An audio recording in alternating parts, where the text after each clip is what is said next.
What is going on, you guys? Welcome back to the channel. If you guys have seen the last video, you guys know we got the KRX turned on with the rebuilt K24 A2 engine, and it sounds freaking amazing. There are a few things I mentioned in the last video that I need to take care of before I can take it on its first drive, and most importantly, I am still going to cycle the engine a couple more times with the non-detergent oil for break-in before I drain it out for the VR1. The other thing I need to sort out is the throttle body. The throttle body does not work with my throttle cable, and I don't have another throttle cable that will work with the throttle body, so I need to get a GSR style throttle body in order to utilize the GSR bracket, which my car uses with the throttle cable. It's kind of confusing, but I need to situate the throttle body before I can even take it for a drive. The other thing is adding coolant, but I don't want to add coolant until I get my sensor, which I just got like 5 minutes ago.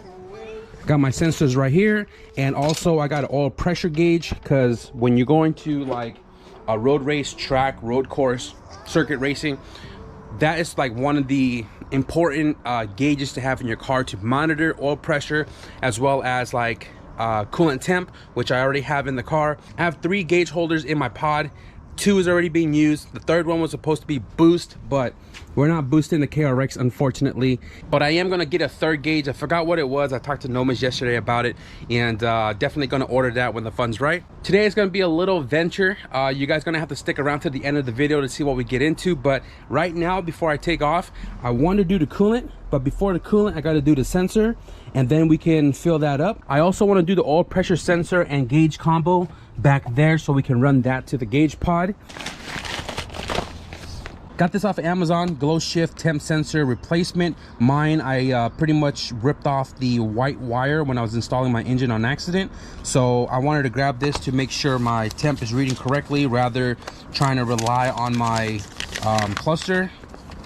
Come on, my hand is too big for this.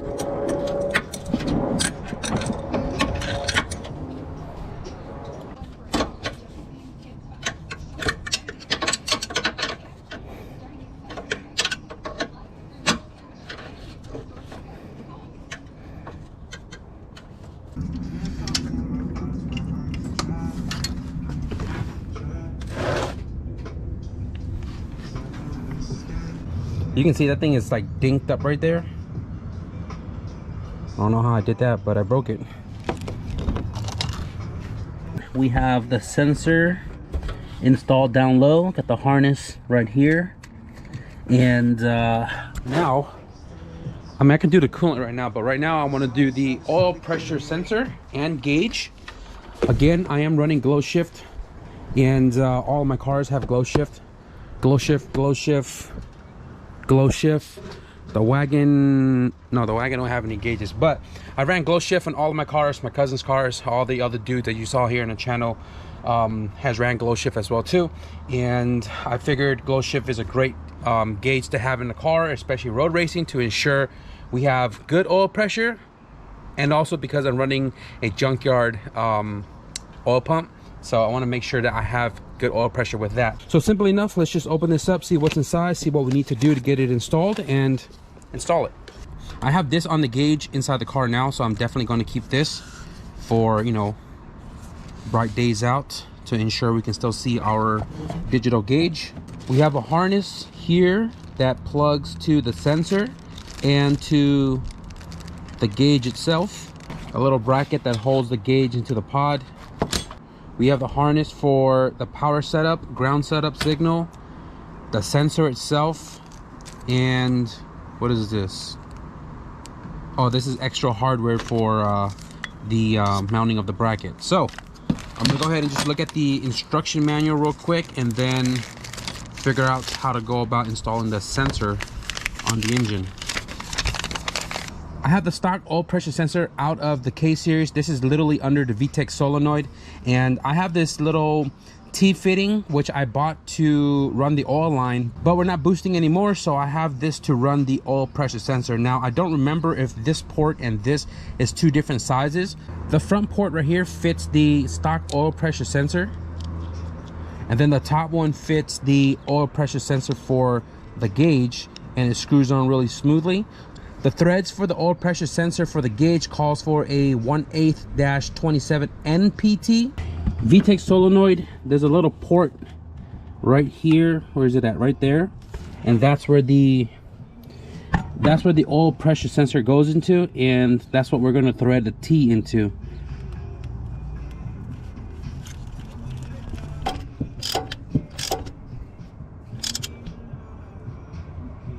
I thread this enough where it's snugged, but also place the sensor facing down to make sure it doesn't interfere with anything. I'm gonna go ahead and just thread this on.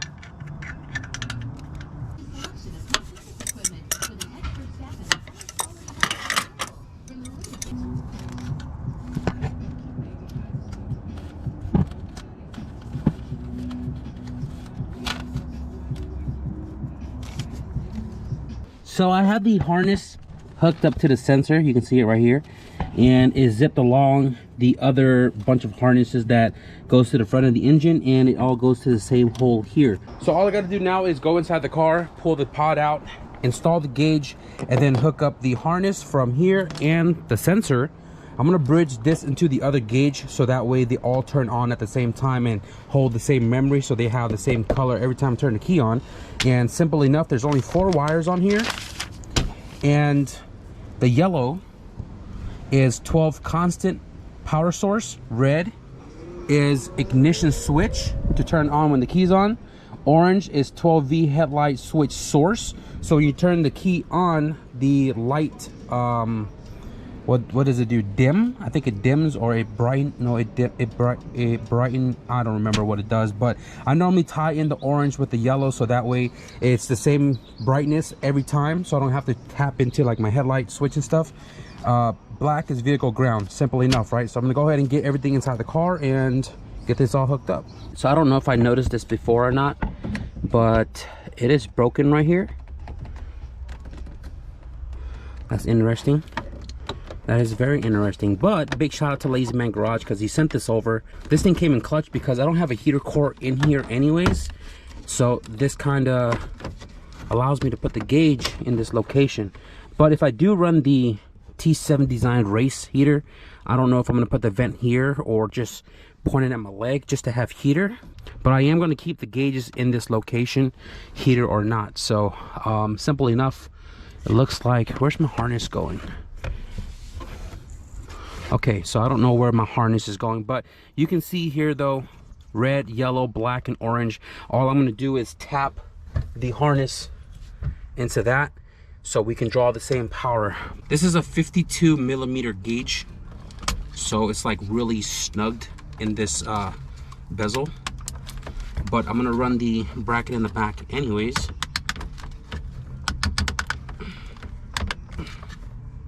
Oh man, this is digital numbers. This is a dial. How come I didn't pay attention to that before? Okay, well, I think because this bezel is so thick that the bracket actually doesn't fit. And I remember on the other one, I had to trim the leg down to fit. So I think that's what I'm gonna have to do.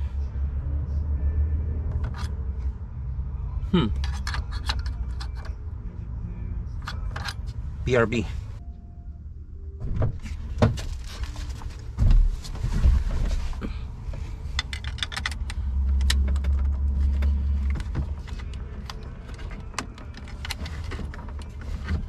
The cool thing I like about the Nathan gauge pod bezel is that I can keep the clock. So I have a functioning clock.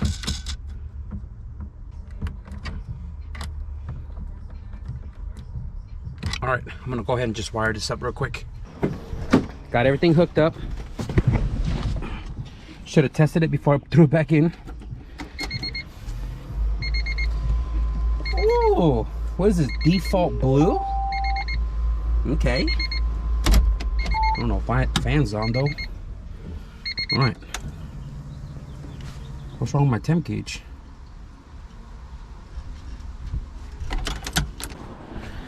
Oh, grounded out.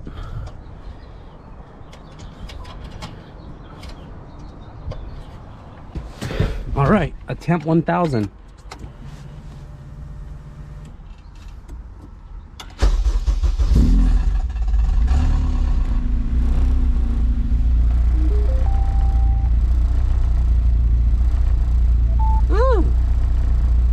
almost 80 psi on idle, 900 RPMs. Now it is SA 30 weight, and it's just 30. So that's gonna change when the engine warms up. It's gonna change under throttle. It's gonna change under cruising and things like that, right? But the good thing is, at almost 76, 77 psi, the junkyard oil pump works great, guys. So I know some people were stressing that I was putting everything brand new in this K24A2 motor when I rebuilt it, and then I used a junkyard oil pump. Now, if you guys have the PDF file or even look online, you can service the stock oil pump. Good, bad, new, spun bearing, don't matter. You can take it apart, clean it out, check tolerances, and if it's good to go, it's good to go. So for me, I mean, I didn't open it. I kind of took a chance, but we are verified. We definitely got oil pressure. So that is done. That is out of the way. I think this is already set to blue, and every time I turn the car off, it'll be back to blue. So right now, I'm just gonna let the engine cycle, let it heat up, and I'm gonna shut it off, and then I'm gonna do like 1 or 2 more heat cycles before I drain this oil out. It may not be today, but just know that I am going through the you know, break-in process with the break-in oil before I go and take it for a drive. Now that I think about it, sensor's working, and I can add coolant now. So let's add coolant. Got the Honda coolant in it. I just fixed one leak I had right here. So far, nothing else. Gucci, we're good down there. It looks like we're seeping a little bit right here on this plug. But other than that, it's looking good. 190, kick the fan on. Oil pressure is dropped down to about 50. You can see that already moving down. Look how quickly it's going. Holy cow. That is 2 8-inch spall fan on the tuck radiator. And wow. So when this car was at the track with the same radiator setup, when I was on the track with the fan on, it was running at about 130 degrees, 35 degrees. With the fan off, the car is running at about 165, which is crazy to think, going really hot on the track. But look at it, 179. That's crazy.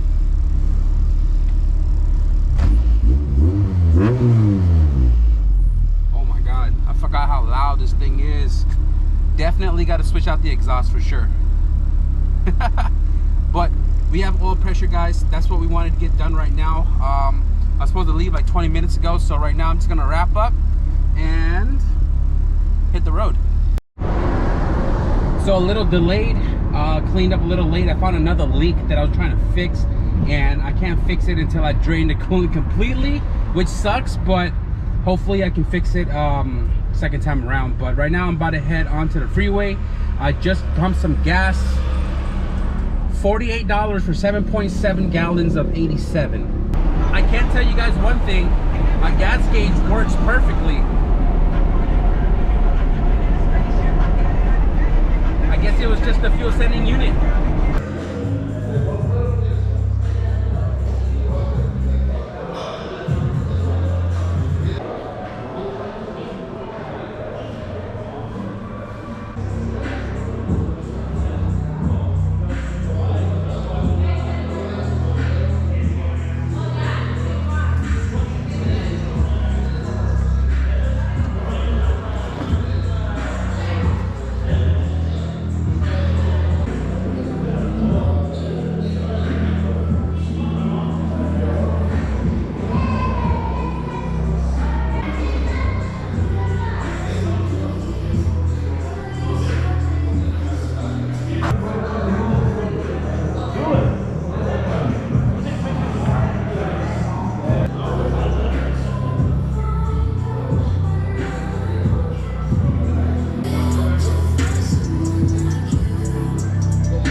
slip the key in you. It's very fast. I knew what it was too. I was trying to listen to it, but look at this.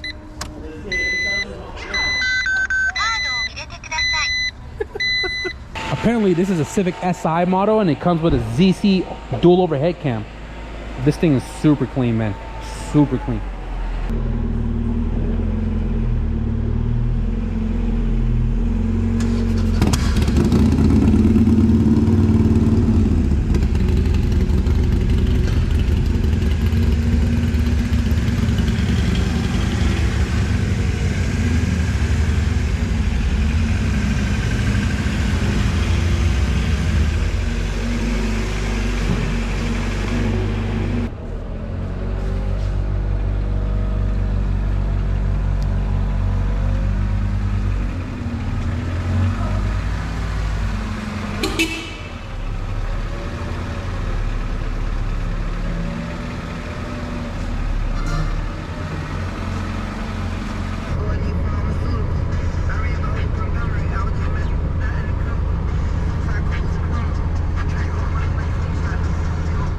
Man, when you order something as a mild spicy and they give you like extra hot or spicy or whatever it is, god damn. So a quick little recap from yesterday, guys. I didn't really talk too much when I was out there at the shed built, and I want to give a big shout out to Juan for inviting me over to the 1-year anniversary of his shop, even though I don't think it's open to the public as far as the banner says, right? But he invited me over to go check out some of the car and really peep out the shop. And on Instagram I saw he had a couple EF sedan. One of it I've seen it before, which was the white right-hand drive, and then I've seen the cage one also on his Instagram, and I was like, yo, I definitely got to go check it out. Now, because I was already in that neck of the wood, I was supposed to go visit my family because they were out camping over there way out, but realizing that I drove La Ponda, and La Ponda's clutch probably wouldn't have survived the hills I had to go through just to get to the campsite. I don't know if you guys can see, my eyes are kind of like tearing up a little bit, but when I got there, I decided that I didn't want to take La Ponda up the hill to go to the campsite. So instead, I went to the shed built. The shop parking space didn't have too much lighting, so I didn't want to show you guys like a bunch of dark footages, and I didn't bring my light attachment for my GoPro. And I only shown you guys what I saw in the shop, which is probably the highlight anyways. The right-hand drive cars, the EF sedans, and there was actually a third one that was under the cover, but that was a parts car, and that only motivates me more to get an EF sedan. And guys, I actually got a lead on one right now. I'm just really pumped to get these cars going. That's why I've been out here in the garage a lot more, just doing things on and off camera. I want to go get this car. It's got my name on it. Shout out Miller. I just got to make space for it and I can go get it and the build can happen. I didn't really finish off the video yesterday other than driving home. So right now, before I wrap this video up, I am going to install the lip that Fred gave me on La Ponda. I don't remember which one it is, but I know it's a painted one. It's this one right here. Really no hardware, but I'm sure we can makeshift something. Damn, Fred, this thing looks like it's been sitting out in the bush or something. Look at that. But definitely better condition than the one I got from the junkyard, which needs a ton of love. So what I'm going to do right now is I'm just going to go ahead and scuff this up entirely. Now, this thing was already scuffed and painted when his car got painted, so there's not much prep needed other than a good wash, sand, and then we're going to hit it with the trim black. Boom. And then we're going to hit it with the trim black. I'm using 320. I mean, that's all I got right now, and I don't have any more red Scotch-Brite, so I think this will do.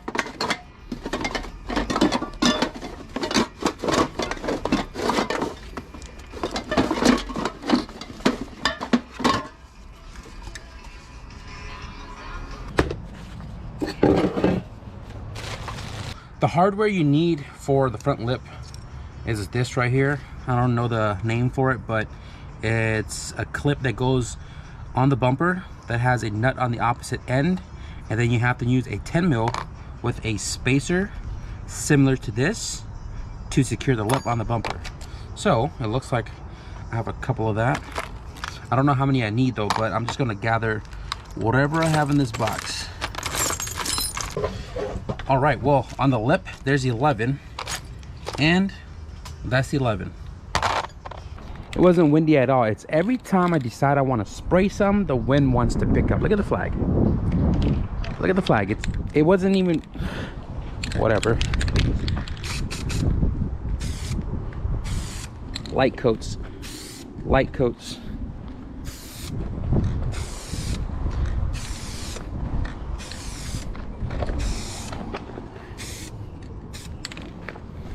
Light coats. Light coats.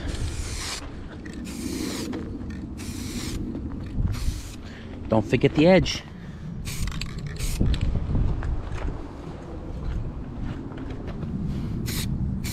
I'm gonna let that dry, and I'm gonna jack up the car. Whoop.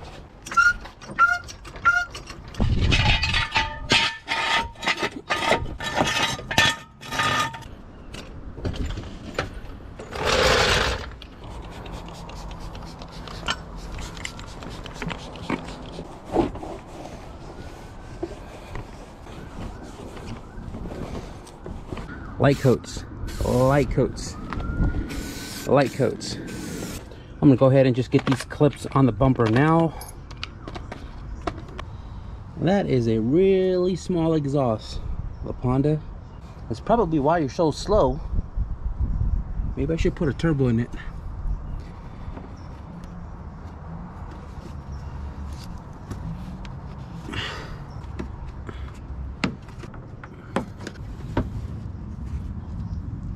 Black Widow, you home? No? Quick visit. Oop, oop, oop.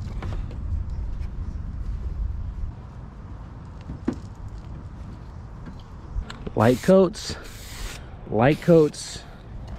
This is the third coat. Light coats.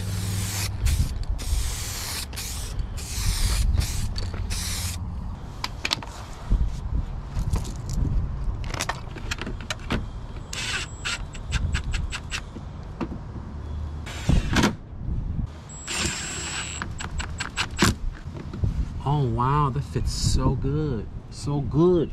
Beautiful, dog. Beautiful.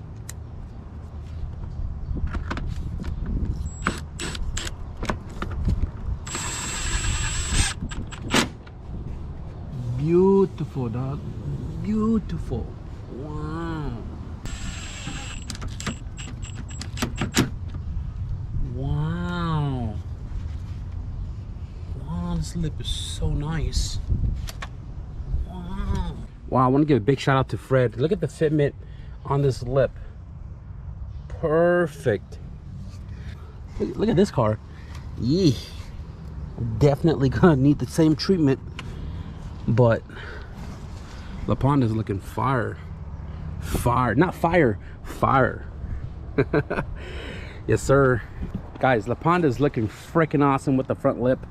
Sorry for that weird glare on the lens, but man, big difference with just adding that on. Big shout out to Fred. Thank you for that lip. I think I am gonna wrap up the video right here, guys. Just know progress is better than no progress. Guys, I hope you enjoyed this one. Be sure to leave a thumbs up if you did, and if you guys want to stick around for some more updates on the KRX, be sure to hit the subscribe button. I also went live on Instagram the other day, and I kind of talked about doing a single cam build. Now you guys know I always voted against doing a single cam build because I feel personally it's a waste of time, but I may consider it. So if you guys want to see a Vitara turbo build and even a mini me just to cover all in one, be sure to leave a comment down below and let me know if you guys want to see something like that. But with that being said, thank you guys for watching, and I'll see you guys in the next video. Peace.